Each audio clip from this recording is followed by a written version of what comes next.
Hello, friends, and welcome back to r/ProRevenge.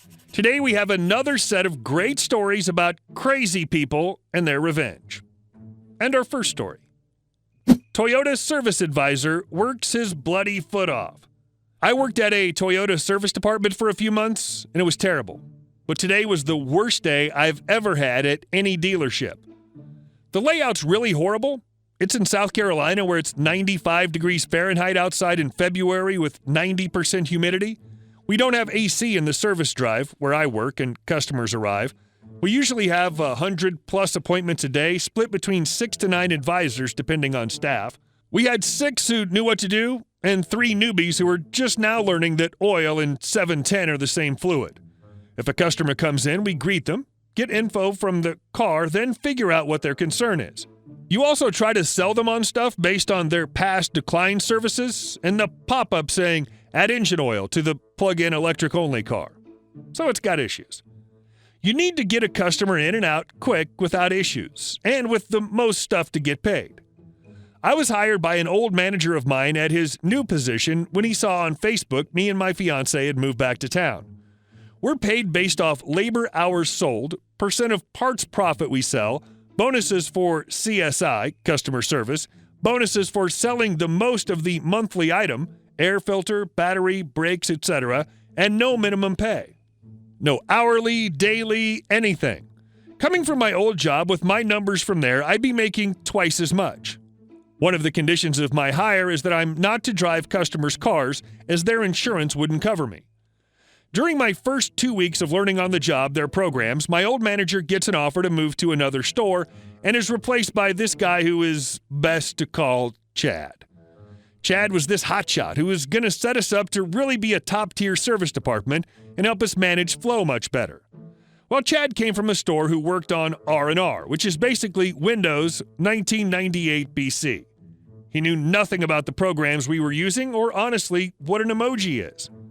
Wanting to help Chad, I showed him some options for programs that would help us keep track of notes, reduce away time from desks for us, and also keep our technicians at their bay. He got us licensed to use them, and I set everything up. I set up our new programs and started changing our old ones. I really wanted to make things easier day to day. I hate wasting paper and walking to parts to tell them something or to ask my technician for an update.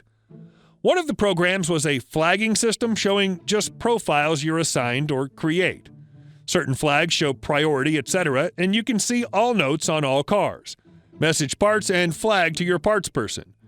Instead of having to type customer state, vehicle is vibrating at speeds of 45 miles per hour and above, please inspect, then a new line, customer requests oil change, a new line, customer would like vacuum but no wash, and so on, I made it so we could click vibrations front left 45 miles per hour, LOF, sucked no wash, and it would automatically add the text and print with correct part numbers for oil filters, write the oil spec and capacity and everything out nicely. I did this for about everything I could think of and kept adding more and more. I had it auto-send just part numbers, ticket info, and book lines for internal/customer/warranty/extended warranty out correctly to save time for everyone. Made sure current recalls would also always print based off VIN so they weren't forgotten. I also made sure our loaner vehicles could be checked in or out easier, and being able to have instant access to all of past agreements if something's found in the car or damage is found. These are just some examples, but I basically just copied my profile with permissions from my boss and showed him how to give it to other people. Skip 6 months. No raise, no uniform I was supposed to be provided, and coming in on my days off to help with the programs. It's Monday, and this week I had a nail in my foot at work. I Ubered to the hospital down the road, making sure to not remove the nail, got it bandaged up, but still going in every day for my 12+ hour shifts and walking around all day. From my desk, it's probably 100 yards to the car wash, 40 yards to the shop, etc., because people still don't always use the system, and porters aren't bringing cars up. I'm not insured by them, but still have customers asking politely, "Where the F is my Prius? I was here for 26 minutes." So I hobble down to the car wash where it most likely is and drive it through and up. My team for Saturday, 4 people, had 1 person quit on Wednesday, and 1 person had a funeral to leave early for. The other guy was new, so he was slow to get stuff done. My boss says he'll come in and help. Wednesday, we lock it at 60 appointments since we have short staff up front and back. Saturdays are half technicians and no diag days. We do take walk-ins too. Thursday, it's at 80. We tell our boss to lock it. Again on Friday, before closing, we see 110 appointments. He never locked it and took Friday off. Come Saturday morning, we had 130 appointments from 7 a.m. to 4 p.m. I'm having to walk around a lot. I had to chase down about 80% of our customers' cars because our porters that showed up were goofing off. I'd opened 53 tickets at noon. We had a 4-hour wait for walk-ins and 2 with appointments. Usually it would take us 30 minutes for an oil change from ticket printed to customer paying, just for reference. I haven't had lunch or a snack since they banned food/drinks at our desks. My friend is about to leave for the funeral, so I cover his remaining tickets, telling him not to worry about me. Then my boss leaves for lunch, throwing his 20-ish tickets on my desk. So I'm now 110 tickets deep, helping the new guy with stuff, moving cars, and trying not to pass out. Oh, and it's 95 degrees out, no AC in our covered area, not inside, and 90% humidity. We didn't even get a breeze. I would stop by the water fountain near the car wash and dream about running through with the windows down and mouth open to cool off. It gets to 3 p.m., and I'm rescheduling people who come in, trying to get everyone out when their cars are done, but have to limp them down to pull them in front to leave after they pay. My boss still isn't back, and the new guy quits. He wasn't doing much, but it's his first week, and today sucks.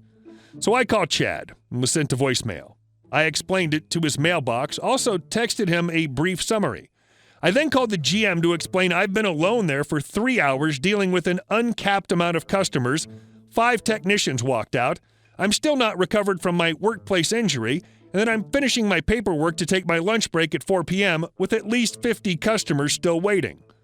Boss shows up when I'm about to leave to eat my lunch I brought, knowing their provided lunch would be gone before I could set my bloody foot in the break room. He told me that in our state, I'm not legally allowed a lunch break during a shift, and I have to stay to finish out the customers on my tickets. It's after our regular hours at this point. I mentioned being here since 6 a.m. to open shop and pre-printing everything, saying I just needed to relax, and he said, "You didn't even clock in this morning, so unless you do what I say, you're not getting paid." Once again, I'm paid commission here and percent of parts and profit for stuff sold. I don't even get a penny an hour. So I walked to my station, removed all of everyone's login copies of my permissions, deleted all of my notes, deleted all of my warranty macros I set, all the spreadsheets, and reset every custom line I added to our programs. Since I was the original profile, this reset everything for everyone. When I walked out and got a call when I tried to go to my car asking, "Why isn't your login able to collect credit cards?" Sounds like a problem. Good luck with that.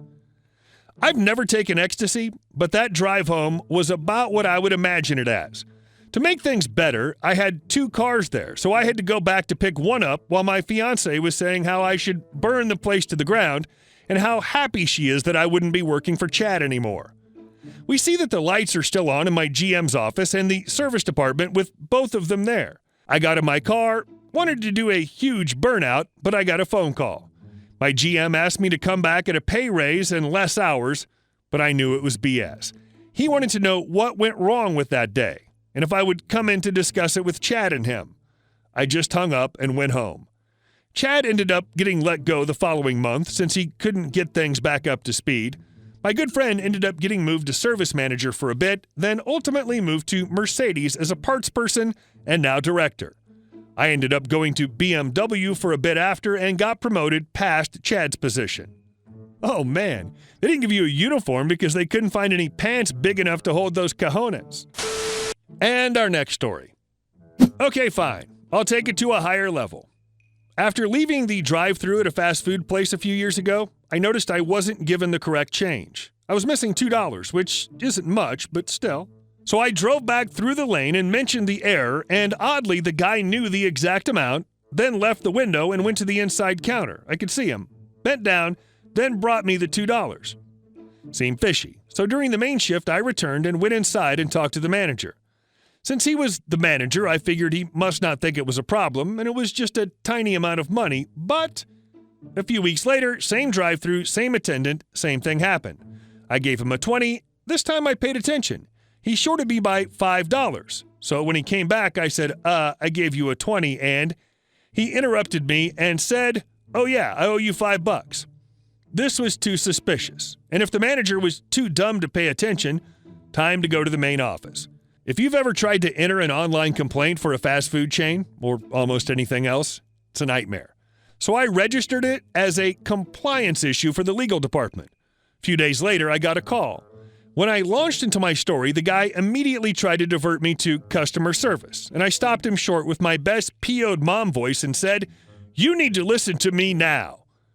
Then he paid attention. I didn't have any hopes it would go anywhere, but to my surprise and gratification, a week or so later, I got a call from a woman over the entire metro area where I live. She thanked me for my complaint and told me the outcome.